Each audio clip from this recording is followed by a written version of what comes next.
ভালোবাসার মানুষের সাথে ব্রেকআপ, জীবনে আর কিছুই অবশিষ্ট নেই, শুধু আছে একাকিত্ব আর দুঃখ। আর সহ্য করা যাচ্ছে না এই কষ্ট। এবার হয়তো মরে গেলেই ভালো হতো, বেঁচে থাকার কোনো মানে নেই। কেন যে এখনো বেঁচে আছি? একবার যদি সে ফিরে আসতো। যদি এই কথাগুলি আপনার মনের কথা হয়, তাহলে এই ভিডিওটি আপনার জন্য। ভিডিওটি শেষ পর্যন্ত দেখুন আর নিজেকে নতুন করে গড়ে তুলুন। আপনার ব্রেকআপ হয়েছে? কংগ্রাচুলেশনস, আপনি এখন ব্রেকআপিয়ান্সদের একজন।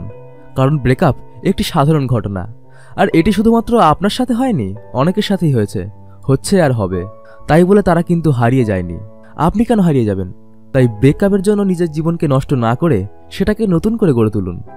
ব্রেকআপ হওয়া মানুষদের নিয়ে কিছু সাইকোলজিস্ট গবেষণা করে জানতে পেরেছেন, যাদের ব্রেকআপ হয় তাদের মনে কয়েকটি প্রশ্ন থাকে।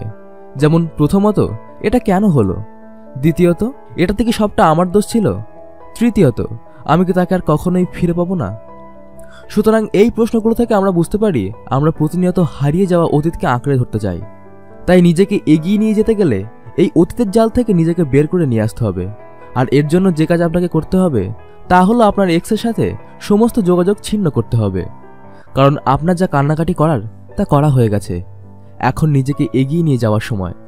আর এই সময় আপনার একদমই উচিত হবে না আপনার এক্সকে কোনো ফোন করা বা মেসেজ করা বা সোশ্যাল মিডিয়াতে যোগাযোগ করা। কারণ এখন আপনার দরকার সেই মানুষটির সাথে নিজের মানসিক দূরত্ব তৈরি করার। আর এই কাজটি করতে আপনাকে সাহায্য করবে আপনার শুভাকাঙ্ক্ষীরা। তাই আপনি আপনার পরিবারের সাথে বেশি করে সময় কাটান। এর মধ্যেই হয়তো আপনি তাদের সাথে অনেক খারাপ ব্যবহার করে ফেলেছেন, কিন্তু একটু ভালো করে লক্ষ্য করলে দেখতে পাবেন আপনাকে তাদের কত প্রয়োজন। তাদের জীবনের একটা বড় অংশ জুড়ে আপনি রয়েছেন। আর যে আপনাকে ছেড়ে চলে গেছে আপনি তাকে নিয়ে দুঃখ করছেন। যে আপনাকে ছেড়ে চলে গেছে সে আপনার যোগ্য ছিল না। হ্যাঁ, এবার সময় এসেছে তার সম্পর্কে নেগেটিভ চিন্তা করার। তার যত খারাপ বিষয়গুলি ছিল সেগুলি বারবার মনে করুন। আপনাকে চিন্তা করতে বলছি, কারণ আমি যতই বলি না কেন আপনি তার সম্পর্কে চিন্তা করা ছাড়বেন না। আর আমি বলবো না যে চিন্তা করবেন না, তাহলে এতে বিপরীত হবে।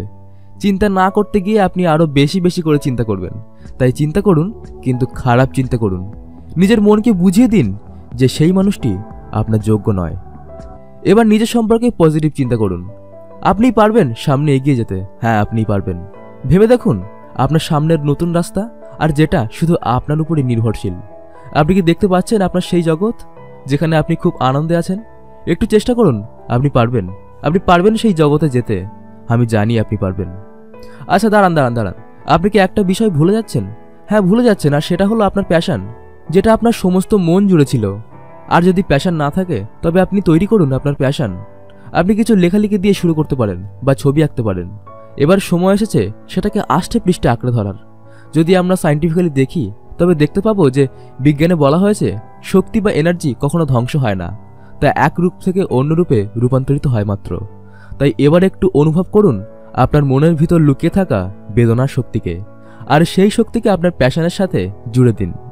আপনার কষ্ট বেদনা শিল্পে পরিণত হবে। ইতিহাস ঘেঁটে দেখুন, সমস্ত বড় বড় শিল্পীর শিল্প তাদের বেদনার রূপান্তর। নিজের জীবনের একটা উদ্দেশ্য তৈরি করুন। নিজেকে জীবনমুখী ও কর্মমুখী করে তুলুন।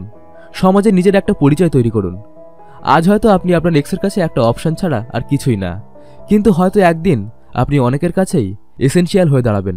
এবার নিজেকে আর স্বার্থপর করবেন না। শুধু নিজের জন্য নয়, এবার আপনার প্রিয়জনদের জন্য বাঁচুন। যারা আপনাকে নিয়ে বাঁচতে চায় তাদের কথা ভাবুন। তাদের আনন্দ দিয়ে আনন্দিত হয়ে উঠুন। আপনার জন্য একটা সুন্দর ভবিষ্যৎ অপেক্ষা করছে। আপনি তৈরি তো সেই সুন্দর জীবনের জন্য? সবশেষে একটাই কথা বলার, ব্রোকেন গ্লাস আপনাকে বিশ্বাস করে।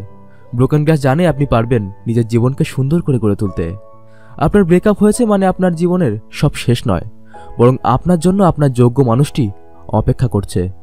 নিজের উপর বিশ্বাস রাখুন আর আমাদের সাথেই থাকুন। ধন্যবাদ।